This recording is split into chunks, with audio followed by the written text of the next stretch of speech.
Hi, this is Lady Lex UK and this is the single prop challenge.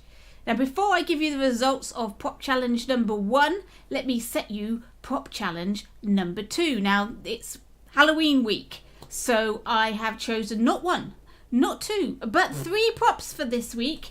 And here they are: Pumpkin A, Pumpkin B and Pumpkin C. So the idea of this challenge is to have a look at these and try and make something out of them. There's some obvious things that you could make, jack-o'-lanterns, that sort of thing. It doesn't have to be Halloween themed. I just want you to have a look at these props and try and make something out of them. You can use other props with it in order to make your new item. But the star of the show has to be the pumpkin. It has to be obviously in there. It can't be sort of hidden away, and the majority of your prop is something else. So have a look at this prop. What can you change it into? What could it be? There's tons of variety of things that I can think of that you can use these for. You can use all or only one of these pumpkins in your design. When you've done your design, make a clip or a screenshot of it and post it to the Project Spark Team Club feed page, or you can put it up on YouTube and send me the link, or you can send me a video or picture to my Twitter account at LadyLexUK.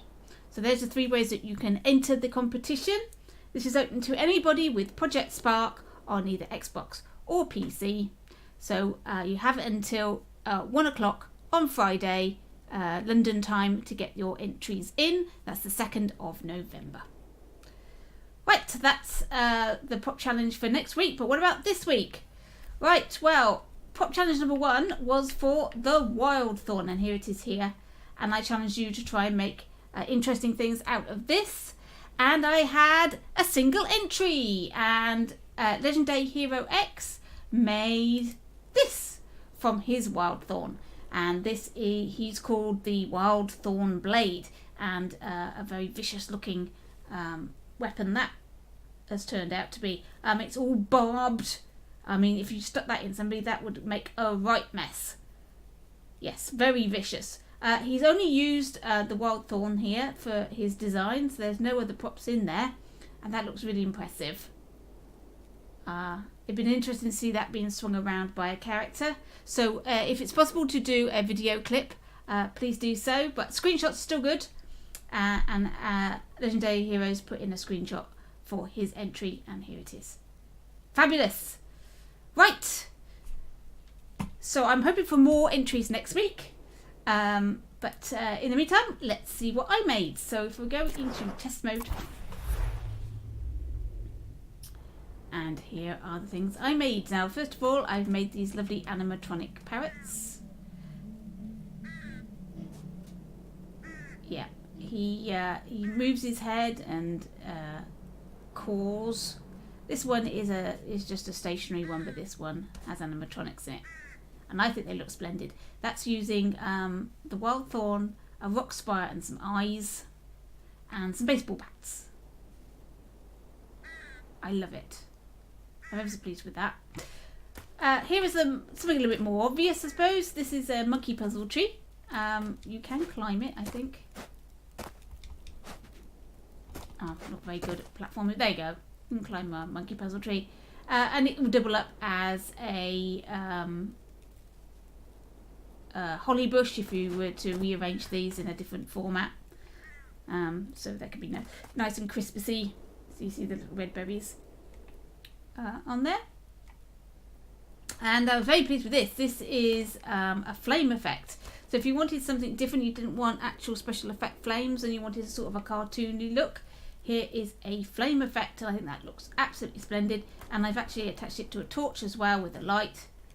And now I'm being attacked. I'm being attacked by my Wildthorn monster, my tentacled single eyeball Cyclops monster. I'm going to hit him with my torch. There you are. You're done for. There we go. So that's what I've made, and I'm now going to show you some of the brains and things and methods that I've used. So I think this is pretty self-explanatory. This is just a wild thorn coloured green and stuck together to make a tall plant. You can do this with a lot of plants and make something interesting. Unfortunately, this is quite prop heavy because there's an awful lot of wild thorns in there. So it might not be practical to have them all over your world, but there you go. There is a wild thorn monkey puzzle tree. And here is my parrot. Now I've got two here. Here is one. I will just unglue it so you can see how I've made them. Here it is a wild thorn, and here is another wild thorn, and you can see there is a rock spire there, and a couple of eyes, and a couple of baseball bats for legs. And there we go. There's my my parrot all broken up.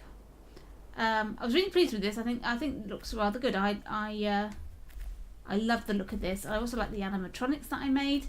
So this is how I've done those. If I take this apart, there is a, let me just take that. The head is separate from the body, and it is on a cylinder, attached to a cylinder, and that turns to create the head movement. And then this is another cylinder that is attached to that turning, and that's another cylinder that turns, that will move this beak up and down. So if we look at the head movement, when the page is entered, it's going to create a random number between 1 and 4, and if that random number is 1, we're going to switch to page 2, and otherwise it's going to switch to page 3. So on page 2, it's got a duration timer loop where it's going to turn that cylinder, and then it's going to turn the cylinder back the other way as soon as that's finished, and then it's going to switch to page 1 when that's done. And once it gets back to page 1, it's going to pick another random number. Now if that random number is not 1, we're going to go to page 3. It's just going to wait a second and then switch back to page 1 to pick a new random number. And then that way I've got a randomized head turn mechanic. And in my beak, it's got a boolean called mouth.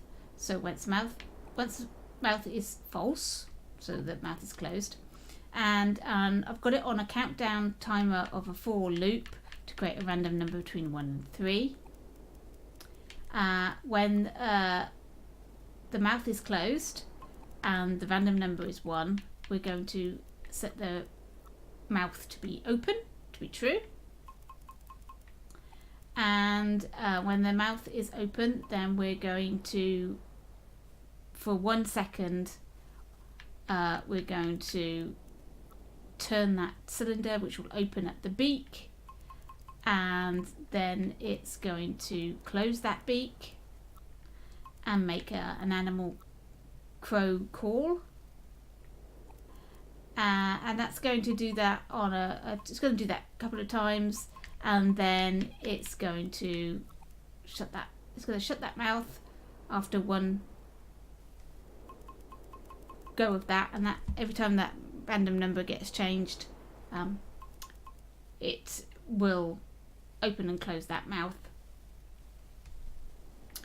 and make that cawing noise. So that's randomized, and that's randomized, so it's all random. As you can see, that head is attached to the cylinder, and then you just pop your head where you want it on your bird, and you stick the beak. Try to get the beak. There we go. It's actually quite difficult to get it in the position. There we go. Have I got it in the right position? There we are. And it's got its beak on, and that will open and close on that random number. Here is my flame. Now you can also use this without the hologram. I think it looks quite good without as well. And it's attached to Fajo. Fajo who's emoting the dance move. That way he won't start yelling, "Somebody find me," or whatever it is, the random idle animation. This is going to just do the dance animation, so he's just going to bounce up and down like that, and that's my flame. And inside the flame, which is attached to Fajo, I've made the hologram red.